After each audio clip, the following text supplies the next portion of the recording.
Hi, I'm Lee Parpart from Iguana Books. Today we're going to meet one of our editors, Paula Chiarcos. Paula is our go-to person for genre fiction. She has a fantastic grasp of what works and what doesn't work in action-driven fiction. She knows how to diagnose and fix problems with pacing, structure, big reveals, characterization, dialogue, you name it.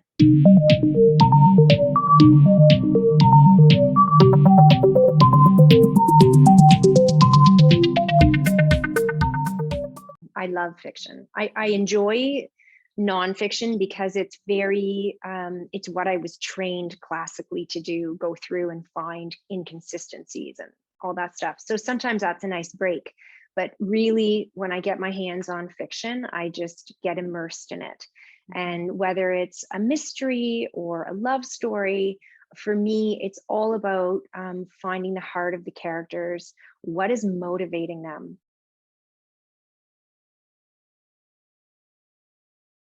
Well, I love to read through the book and really get a sense of the characters on my first reading. So most authors have a really good idea of what they want a character to look like, but it doesn't always come across on the page. So sometimes what's missing is dialogue, and sometimes it's character actions. And these are really important to show not just the character, but the setting and to move the plot forward.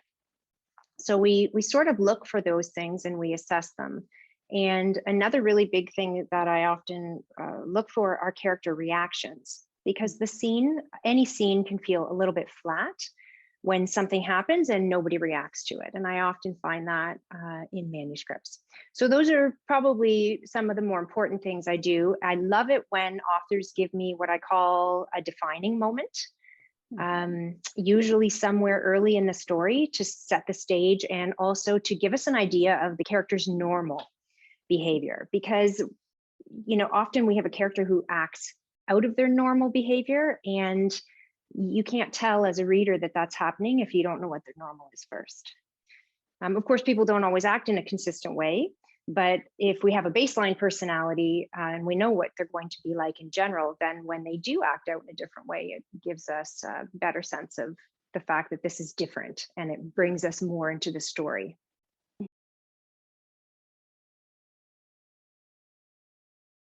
A lot of authors, the weakest part of a first manuscript is dialogue. It's so important. It moves the plot forward, and it tells us so much it shows us so much about our characters. But many first-time authors have characters that all sound the same, or they give information in narrative and then repeat it in dialogue, or the dialogue doesn't sound natural. And that's a really big problem. So how do we deal with that? Well, some problems with unnatural dialogue is it might be very formal. A lot of first authors do not remember to use contractions.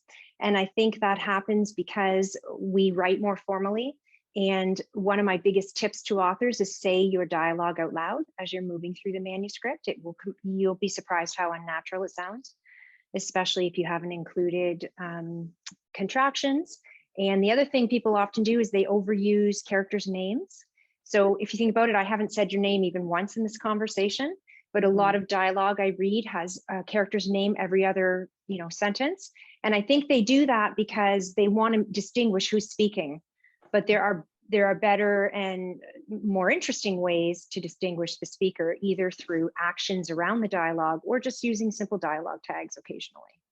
I prefer actions if you can use them around dialogue, because they draw the setting into the story, and they also just show us a lot more. If you and I were sitting here together in my kitchen having this conversation, I'd probably be moving around, getting myself a cup of tea. It wouldn't be a Zoom call, which gives you a more flat effect, right? Mm-hmm. So if you have actions in between that dialogue, you really do get to know your characters better. It can be hard for an author to see some of these problems because they get so used to their own writing, and it feels very natural. And also, especially when you're writing a mystery and you already know the ending, it can be really hard to know if you're dropping the clues in the right place. So one of the benefits of having a professional editor is that they go through your book and they can immediately pick out that this was dropped too early, or it's a little too obvious what's going to happen next. Some authors really want to make sure you're not missing anything, so they repeat the same point a few times in a row, and they don't notice that they've done that. So those are the kinds of things I might pick out with plot. Just want it to flow nicely.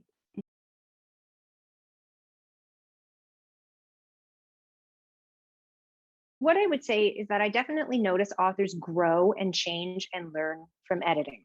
And that's a great thing. I learn when I'm editing, I learn all kinds of things from books. I love to learn from my authors.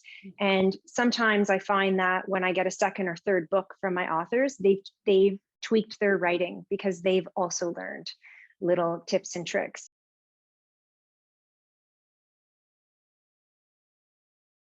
I love editing series.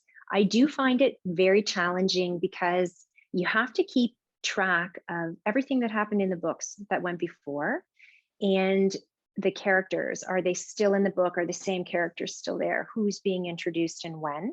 And then in the next book, you have to think about how are we reintroducing characters so that your readers are going to know what you're talking about, because it's often been a year between books, but without boring them because they read that book already. So they don't want the whole story. So it's sort of fun to play with that. There's little tricks for how to introduce old characters and then new ones into a series.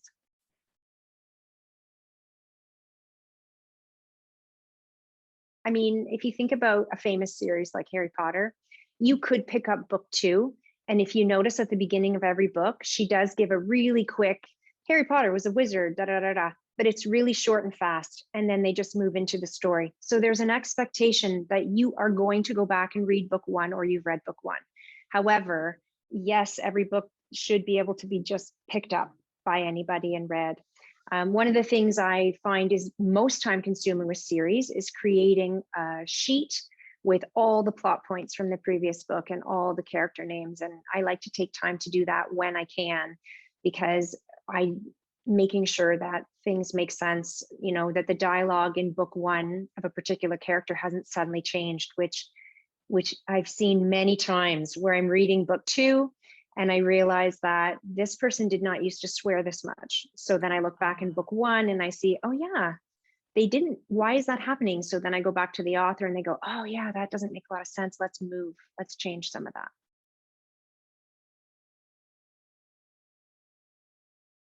One of the things I love to really look for is chapter breaks, because many authors will write a chapter and finish. It's like you finish a thought, so that's where they end the chapter. But in fact, we want to end the chapter, 2 pages before that. Because we don't want the action to be done, or people are tired and they put their book down at the end of the chapter.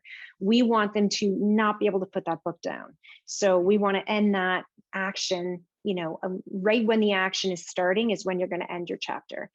Obviously, you're not going to have a cliffhanger at the end of every chapter, but it's something to think about when you're writing, is that you don't really want to wrap things up in the end of chapters. You want your reader to want to know what's going to happen next.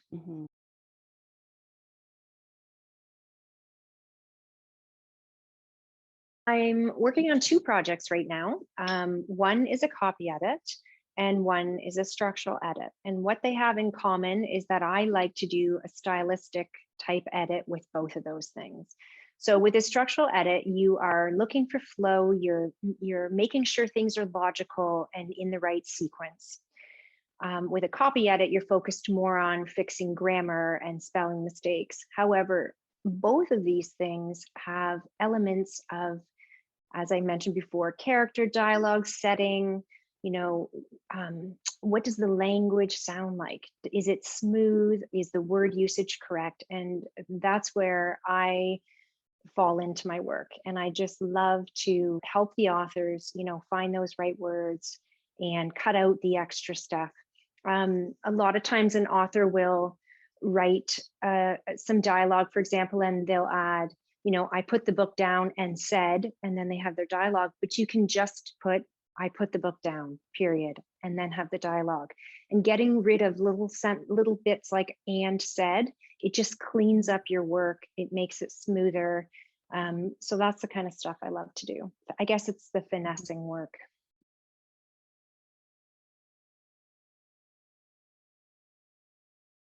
We've had a few projects come in where the author says, a friend of mine edited this, so I just need a proofread.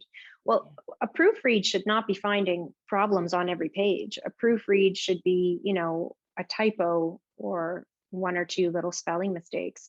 So when I go through those kinds of documents and I'm finding all kinds of issues and I'm noticing inconsistencies in character, I have to point those things out to the author. I can't not.